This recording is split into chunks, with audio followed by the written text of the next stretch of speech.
আমরা আজকে একটা সিরিয়াস ইস্যু আপনাদের বলতে এসেছি, সেটা হচ্ছে issue related to indiscriminate deactivation of Aadhaar in the state. Aadhaar card নিয়ে তপশিলি ফেডারেশনও আমার কাছে চিঠি লিখেছেন।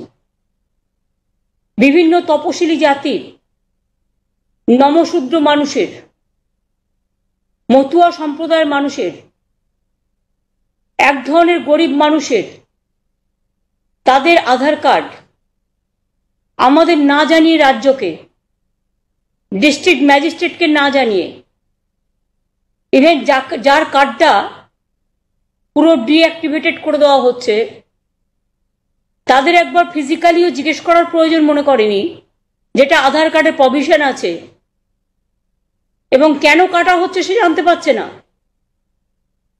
মানুষ নিজেকে খুব অসহায় ভাবছে এবং ভাবছে এইভাবে চললে তারা আগামী দিন যদি যে সুবিধাগুলো তারা ব্যাংক ড্রাফটের মাধ্যমে পায়, ডাইরেক্ট ব্যাংক বেনিফিটের মধ্যে পায়, তার থেকে তারা বঞ্চিত হতে পারেন।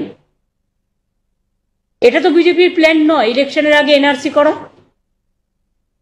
এটা তো বিজেপির প্ল্যান নয় নিশ্চয়ই,